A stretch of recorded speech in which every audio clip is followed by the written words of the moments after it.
Muchas gracias, señor presidente. Señor Raventós, gracias por su comparecencia y por su explicación sobre la renta básica. Usted ha escrito multitud de libros, he seguido unos cuantos, y entre ellos está Contra la caridad, que está en defensa de la renta básica.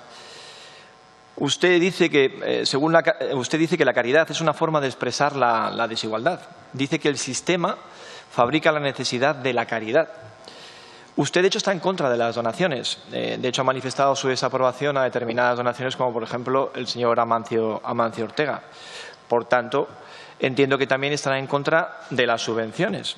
Por ejemplo, la Fundación Irla, vinculada al Partido Republicano, tuvo unos ingresos de 600.000 euros en el año 2015 con un 80% de los fondos procedentes de fuentes privadas.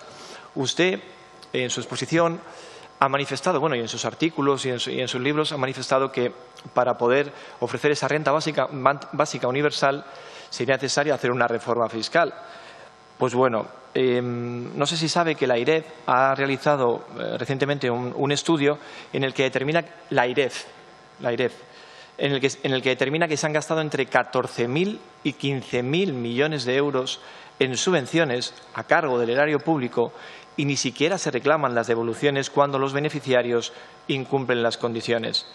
¿Qué le parece a usted este gasto? A lo mejor no habría que hacer esa reforma fiscal y por ahí, por este tipo de gasto, se podría sacar ese dinero para su tan ansiada renta básica.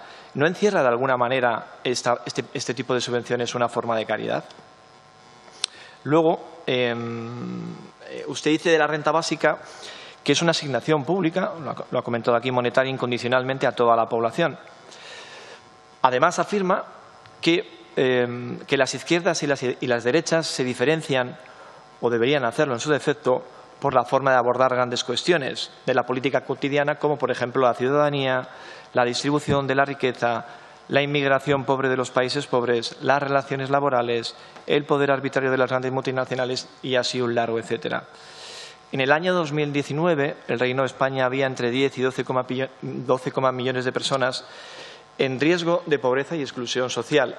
Si puede observar, señor Raventós, este mapa de España, resulta que las provincias con mayor riesgo de pobreza y exclusión social son precisamente Extremadura y Andalucía. Son feudos durante décadas socialistas en los que además allí durante estos últimos años y décadas se ha estado dando el PER. Usted lo sabe, que podríamos decir que es un subsidio, pero podríamos pensar que es una forma de renta básica.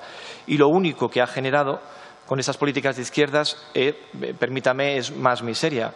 De hecho, el fondo de la renta básica, bajo mi punto de vista, es crear series dependientes del Estado para que los partidos políticos se perpetúen en el poder. Mire, ayudar al que está pasando dificultades es virtuoso, del mismo modo que no es moralmente aceptable ignorar al vecino que necesita de nuestro apoyo. Para nosotros, ¿cuál es el problema de la renta básica? El problema es la coacción, es decir, obligar a otro a que financie, quiera o no, aquellas políticas que se consideran como éticamente superiores. De hecho, hay un elemento, y usted lo ha comentado, que hay que tener en cuenta, que es la incondicionalidad. Es decir, un derecho incondicional genera en otro la obligación incondicional a trabajar para pagar ese derecho. Si tienes derecho a una renta básica, incluso aunque no quieras trabajar, otro va a tener que trabajar para poder pagártela, lógicamente. También han manifestado sobre el ingreso mínimo vital que de alguna manera se la han colado, no han llegado a esa renta básica universal porque excluye a personas menores de 25 años y por una serie de hechos. Sí que me gustaría decir que para nosotros la renta básica tiene que ser que la gente cobre para que no le quiten el dinero, o la mejor renta básica es el trabajo, porque el trabajo dignifica, hace que la persona se sienta realizada. Y por último, usted ha manifestado que para la renta básica universal lo cobrarían solamente los residentes, ¿no?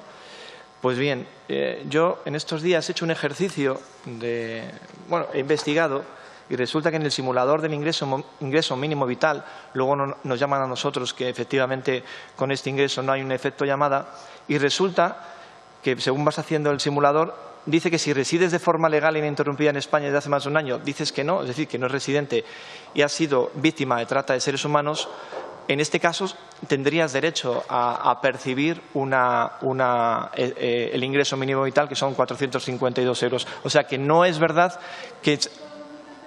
Por favor, no me entren en diálogos. No, y usted tiene que ir aquí, señor Jiménez, debe de acabar. Simplemente que he probado en el simulador y resulta que es verdad que los no residentes o que están a favor o que son víctimas de trata de seres humanos recibirán ese ingreso mínimo vital. ¿Qué le parece a usted este dato? Nada más, muchísimas gracias.